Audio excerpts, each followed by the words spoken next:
پردے میں رہ کر کیسے مدد کر رہا ہے، پردے میں رہ کے اپنا کام کیسے کر رہا ہے، نہیں سمجھ میں آتی صاحب یہ بات کیسے ہو سکتا ہے۔ وہ تو ابھی جب پیدا ہوں گے تو بس پھر آ جائیں گے، یہ سب کیا عقیدہ ہے، غیب میں ہیں اور وہ پیدا ہو چکے ہیں اور پردے میں رہتے ہیں اور آئیں گے اور آپ انتظار کر رہے ہیں، اس کا کیا فائدہ، اس عقیدے کا کیا فائدہ؟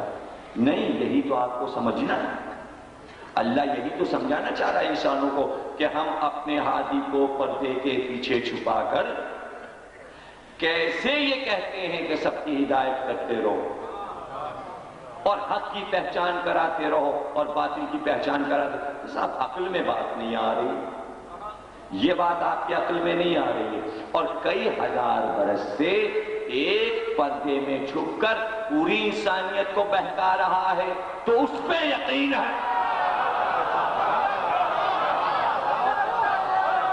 ذرا دیکھیے تو بہکانے والے پہ یقین ہے کہ وہ ہے، اور ہر کام شروع کرنے سے پہلے اعوذ باللہ من الشیطان اللعین الرجیم بھگا رہے ہیں اس کو، اتنا یقین ہے کہ قریب ہی ہے تبھی تو بھگا رہے ہیں، ابھی تو بھگا رہے ہیں۔ ہٹ یہاں سے، میں نماز پڑھنے جا رہا ہوں، یعنی ابھی تک آپ اس سے ساتھ آیا ہے، اور مسجد میں اندر پہنچ گئے مولانا کے بالکل پیچھے محراب میں، اور وہاں کہہ رہے ہیں اعوذ باللہ من الشیطان اللعین الرجیم، نکل جائیں یہاں سے۔ تو مسجد میں لے کے کیوں آئے تھے اس کو؟ پتہ نہیں یہ پاک جگہ ہے، تو ہمیں کیا پتا وہ پیچھے پیچھے آ رہا ہے، یقین تو ہے کہ آیا ہے، جبھی تو اس پہ تو اتنا یقین ہے کہ یہ بہکا رہا ہے، اور اس پہ یقین نہیں کہ اس کے بہکانے سے پردے میں چھپ کر کوئی بچا بھی رہا۔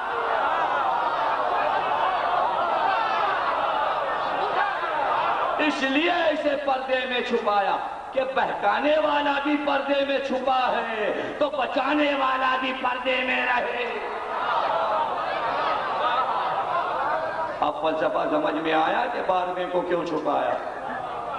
ایک جنگ، ایک پیکار جاری ہے حق و باطل کے درمیان، پردے کے پیچھے۔ سامنے کی لڑائیاں تو بہت ہو چکی، سامنے کی لڑائیاں تو بہت ہو چکی، اور اس میں بھی سب نے کہاں پہچانا؟ وہی پہچانے جو بظاہر حاضر امام ہے، سب نے تو نہیں پہچانا۔ حضور زخمی ہو گئے جنگ احد میں، گھر آئے، مڑ کے دیکھا تھا میدان میں تو حضور ایک دن گزرا، 2 دن گزرا، 3 دن، ایک ایک کر کے، اور وہ بھی چھپ چھپ کے دروازے۔ موڈ کیسا ہے؟ غصے میں زیادہ تو نہیں ہے، جائیں سامنے،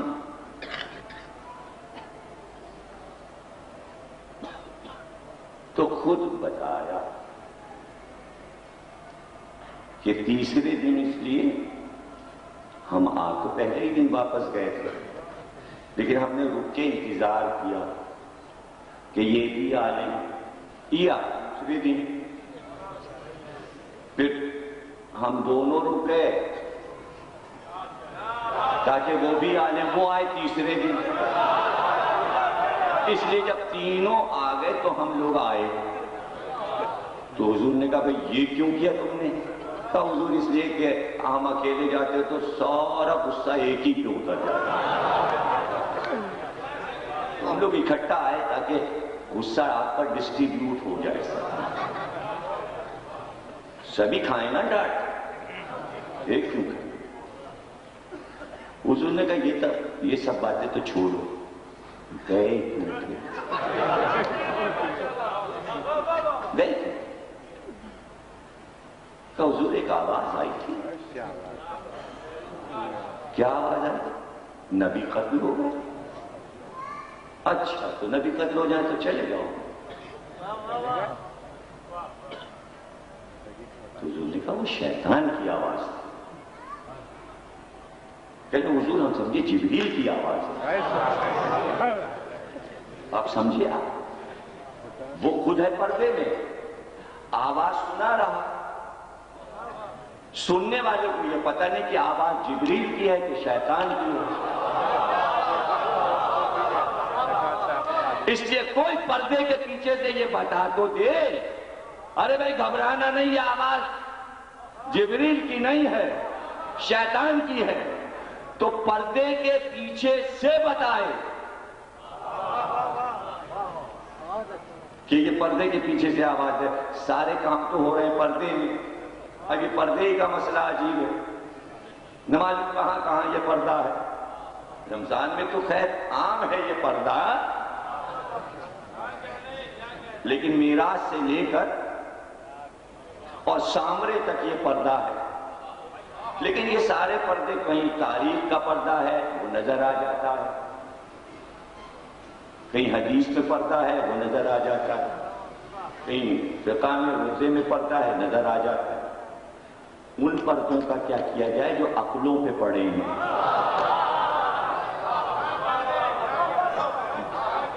وہ بڑا مسئلہ ہے.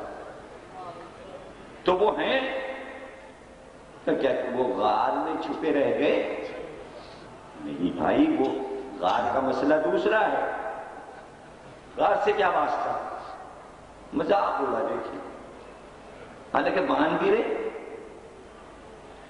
لیکن یہ مذاق اڑا رہے ہیں کہ تم جس طرح مان رہے ہو یہ غلط ہے, ایسے مانو جیسے ہم مانتے ہیں. یہ غار وار کیا, وہاں غار میں کیوں جاتے, وہاں کی مٹی لاتے ہو, سامرے کا غار کیوں, غار میں کیا اعتراض ہو گیا؟ بھئی سیدھے اتر کے گئے زیارت کی. وہ دراصل سرداب ہے, سرداب. سرداب کہتے ہیں عراق عرب میں تہخانوں کو. گرمی اتنی سخت پڑتی ہے کہ وہاں سرداب بنائے جاتے ہیں. یہ پرانے سرداب ہیں, اوپر گرمی ہے, نیچے تہخانے میں چلے گئے. وہ گھر ہے, وہ 11ویں امام کا گھر ہے, اس میں ایک سرداب بھی, اسی سرداب میں وہ ظہور فرما چکے تھے, ولادت تھی وہاں. اس لیے اس جگہ کو جا کے دیکھتے ہیں کہ یہاں پر 5 سال کی عمر تک رہے. تو یہ جگہ ظاہر ہے کہ پاکیزہ ہو گئی, اس لیے سرداب میں جاتے. اب غار غار غار کیوں, غار میں کیا مسئلہ ہو گیا؟ اگر 5-6 برس بھی اس غار میں چھپے رہے یا 5 گھنٹے کے لیے چھپے, اگر 2 گھنٹے کے لیے بھی چھپتے, جب بھی ہم اس غار کو چومتے, اس لیے کہ یہ سنت الہی ہے کہ جب وہ چاہے اپنے ہادی کو کسی غار میں چھپا دے, چاہے وہ سامرے کا غار ہو یا شب ہجرت غار ثور کا غار ہو. وہاں بھی تو غیب میں ہے نبی, تو لوگ اس غار کو بھی دیکھتے جاتے ہیں. تو ایسے غار سے الجھنا نہیں چاہیے. عقل ہر جگہ قیاس کام نہیں آتا, بلکہ عقل کو استعمال کرے انسان. تو وہ اوپر روضہ ہے, 10ویں امام 11ویں امام کی قبر مبارک, جناب نرگس خاتون, جناب حکیمہ خاتون.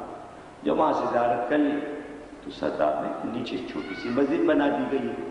لوگ وہاں پر 2 رکعت نماز پڑھتے ہیں, زیارت واسطہ پڑھتے ہیں, زیارت دائیں پڑھتے ہیں, زیارت کرتے ہیں. اس پر ایک گنبد بنا ہوا ہے, اسے سرداب کہتے ہیں.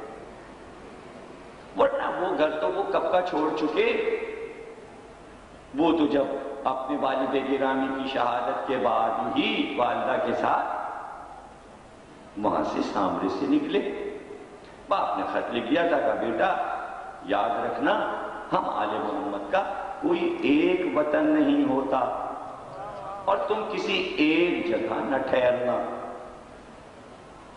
حج کے زمانے میں مکے میں, کبھی مدینے میں, کبھی نجف میں.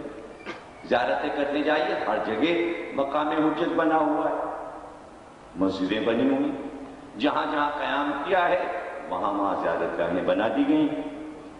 یہ محبتیں ہیں، یہ دل کے رشتے ہیں، آتے ہیں ملتے ہیں. ہزاروں لوگوں سے ملے ہیں، ملاقات کی ہے، مسائل بھیجے ہیں، مسائل موجود ہیں، خطوط موجود ہیں. شیخ مفید کا انتقال ہوا، قبر بنی، قبر کے اوپر جا کے لوگوں نے دیکھا کہ کسی نے گیلی مٹی پر انگلی سے مرثیہ لکھ دیا. امام نے کہہ رہا ہے کہ ہم نے تعزیتی اشعار لکھے ہیں مفید کی قبر پر. کسی عالم کو کوئی مسئلہ درپیش ہوا، بتا دیا انہوں نے، کہا بھائی یہ ہے جواب، پریشان کیوں؟ علامہ اردبیلی، علامہ ہلی، سید مرتضیٰ، شریف رضی، آیت اللہ کوئی تک واقعات موجود ہیں. حسن ابتہی علماء سے ملے، عوام سے ملے، عزاداروں سے ملے. یہ کوئی ضروری نہیں ہے کہ بڑے بڑے آیت اللہ سے ہی ملاقات کرتی، نہیں، ایک مزدور بھی اگر معرفت کے ساتھ بلا لے تو اس سے بھی ملاقات کر لیں. مصروف ترین امام، اس لیے کہ اگر ظاہر ہوتے تو دنیا والے انہیں کہیں محدود کر دیتے، زیادہ کام ہی نہ ہوتے. چونکہ آزاد فضا میں ہے تو کام زیادہ ہے، اور جیسے جیسے دنیا والے دنیا کا نقشہ بناتے جا رہے ہیں، خدائی ذمہ داریاں بھی ان کی بڑھتی جا رہی ہیں جو اللہ کی طرف سے. یہ انسان خود اپنے ہاتھ سے اس دنیا کا نقشہ بدل دے گا. یہ کام انسان کریں گے، لیکن اگر اللہ کو یہ بات معلوم ہے یا پیغمبر کو معلوم ہے تو یہ اس کا علم ہے. وہ اگر بیان کر دے 1000 برس پہلے، 1400 برس پہلے ایسا ہوگا، تو آپ یہ نہیں کہیں گے کہ یہ مقدر ہو گیا، یہی ہونا تھا جو کہا گیا. یہ سبجیکٹ نہیں بنے گا. اگر نبی کہتے ایسا ہونا تھا، اللہ کہتے ایسا ہونا تھا. ماں باپ جب بچے سے یہ کہتے ہیں بیٹا دیکھو یہ کام نہ کرنا، اگر ایسا کرو گے تو اس میں یہ چیز یوں ٹوٹ پھوٹ جائے گی، اور بچے نے کیا اور وہ ہو گیا جو باپ نے یا ماں نے کہا تھا. تو اس کے معنی یہ نہیں ہے کہ باپ کے کہنے سے ہوا، یعنی باپ نے حالات و واقعات و مزاج دیکھ کر ایک پیشین گوئی کی کہ ایسا ہو سکتا ہے، اگر میرے خلاف کرو گے تو ہو جائے گا، نہیں کرو گے تو بچ جاؤ گے. اب جو ہو گیا تو اس لیے نہ آپ کہیں کہ باپ نے کہا تھا تو ہو گیا، نہیں، بچے کی غلطی ہے، باپ کا کہا نہیں مانا اس لیے یہ کام ہو گیا. اب اللہ اگر یہ کہہ دے ایسا ہوگا مگر یہ نہ کرنا، اور کیا بندوں نے، تو خطا کس کی؟ بندے کی. یعنی واقعات کو اس نے ترتیب دے لیا اپنے لیے. اس سے اچھی کوئی مثال ہی نہیں ہے اس میں کہ بار بار میں اسی کو آپ کے سامنے پیش کر کے کہوں اللہ نے کہا آدم کو سجدہ کرو، یہی تو کہا ہے نا اللہ نے، سجدہ کرو. یہ کہا ہے نا، کیا کہا ہے اللہ نے؟ سجدہ کرو. فرشتوں نے سجدہ کر لیا، بات ختم ہو گئی، اس کے آگے کچھ ہے ہی نہیں. ابھی سجدہ کر لیا فرشتوں نے، بات ختم ہو گئی. قصہ تو آگے نہیں بڑھانا، لیکن جس نے نہیں کیا قصے کو اس نے آگے بڑھایا.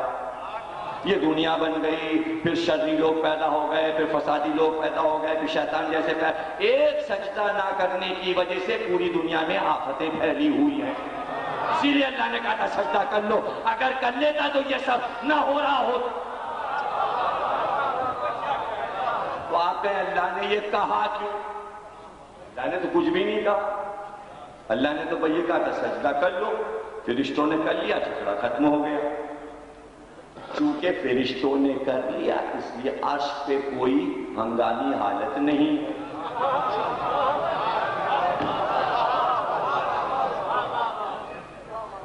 سو جائیے آرام سے، میں تھکا ہوں، میں بھی سو رہا ہوں. ابھی سوئیے، میں بھی سو رہا ہوں.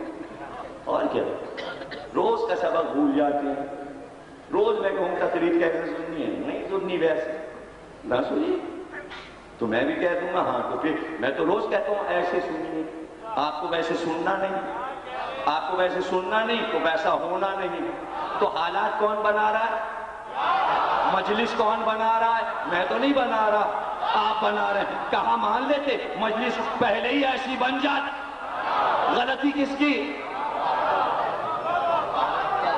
سب سامنے کی باتیں ہیں, سامنے کی باتیں. جملہ دینے کے لیے میں نے تیار کیا, جگایا جگایا. اللہ نے کہا سجدہ کر لو, فرشتوں نے سجدہ کر لیا. ایک نے نہیں کیا, اس کے ایک نہ کرنے کی وجہ سے پوری دنیا میں آفتیں پھیل گئیں. نبی نے کہا من کنتو مولا, نہیں مانا تو دیکھو مان لیتے تو یہ نہ ہوتا.